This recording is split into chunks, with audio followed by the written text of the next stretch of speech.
So the next knot in illusion will be attraction, repulsion. There are many more. These are the most known and spoken about. The principle is more or less the same. So I've talked about this one and the last ones. I think it's enough to give you an idea. So attraction, repulsion. So by the force of repetitions and the experience, that which you have experienced during that repetition, you will tend to be attracted to repeat certain actions, and you tend to gain some repulsion through certain actions.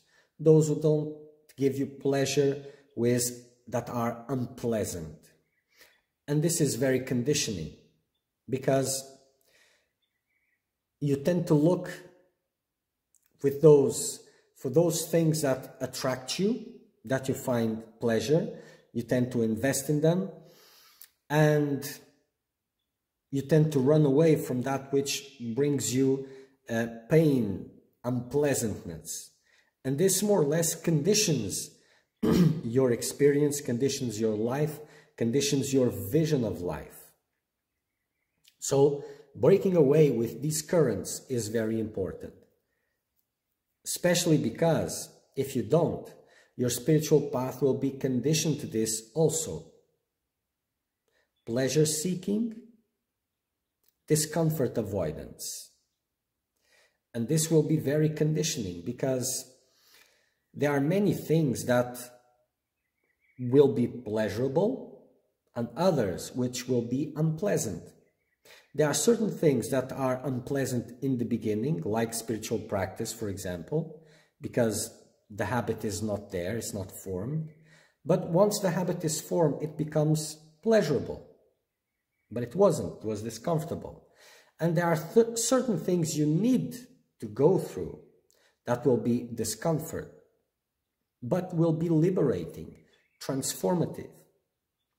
But if you're conditioned by doing only what you feel attracted to and what you don't, then you're moving inside a predictable structure. There's no freedom from it. And your time gets all sucked into this. And there's no new path in front of you. Everything you're experiencing is just a fruit of that dependency.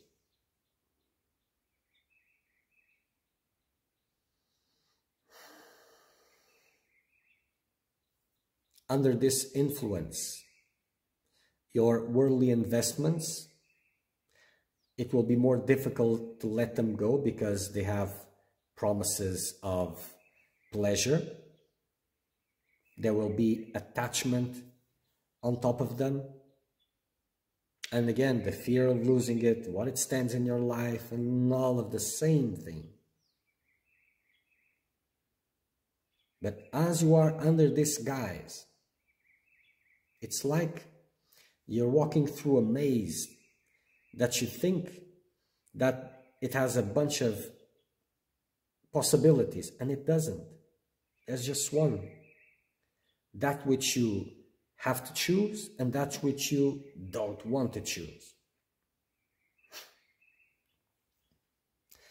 And you can use these things to train the mind, because the mind will always prefer that which is a source of pleasure and doesn't like that which is a source of discomfort. So conquering a little bit of freedom, which is essential for that spiritual journey, you need to transcend these attractions and repulsions. And one way to do it is train your mind to do what it doesn't like to do.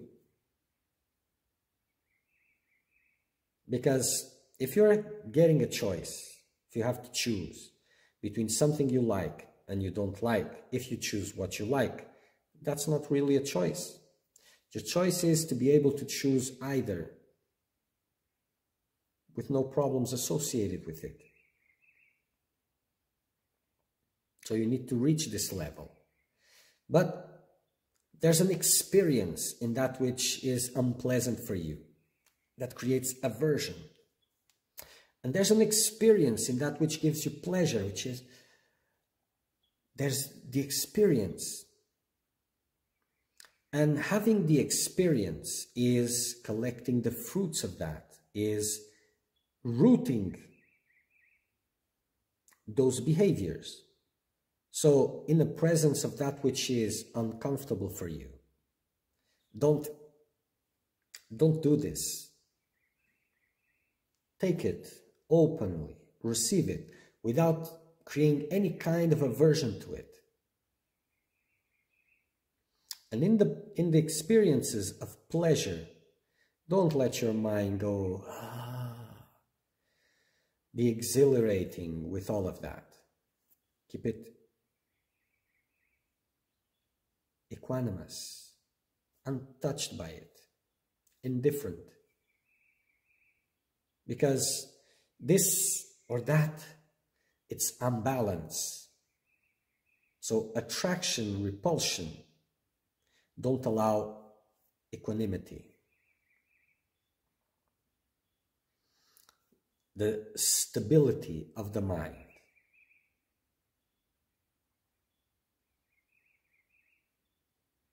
So without that stability of mind, then no dispassion also. And you'll be conditioned by these forces. There's no freedom from them. Your actions will not be in the direction of transcending what you call your illusion, your reality. You will be walking in a maze of your own illusion, staying there, not going beyond it.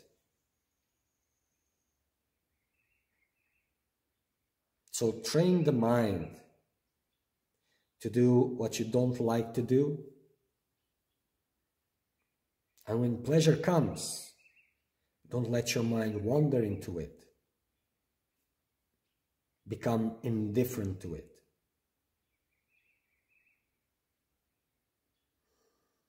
When you're free from these currents, then you'll have a precious, which is the meditation mat, equanimity.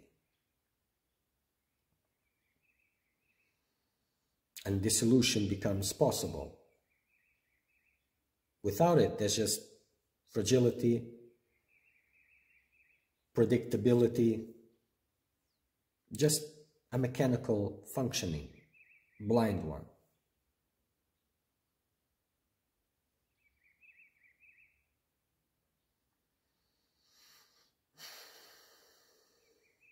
So like the donkey who is running after the carrot without seeing who is holding the carrot. And at the same time, not only running after the carrot, but running away from the whip without seeing who holds the whip. And who is holding the whip and who is holding the carrot is the same. And that is Maya, illusion, ignorance about your real self. And as you're dragged by these currents, your mind continues to be weak, impressionable, and illusion persists. So breaking away with these currents, attraction and repulsion, is very important. So these more or less are the main, these words are there, but they are not absolute, and they represent forces that are in play in yourself, or what you call yourself, and the forces that need to be transcended. So the yogis talk about reversing the natural pranic flows that descend and go outwards, manifesting what you call reality, bringing it, concentrating them and pulling them upwards to the source of all, to yourself. Attraction, repulsion.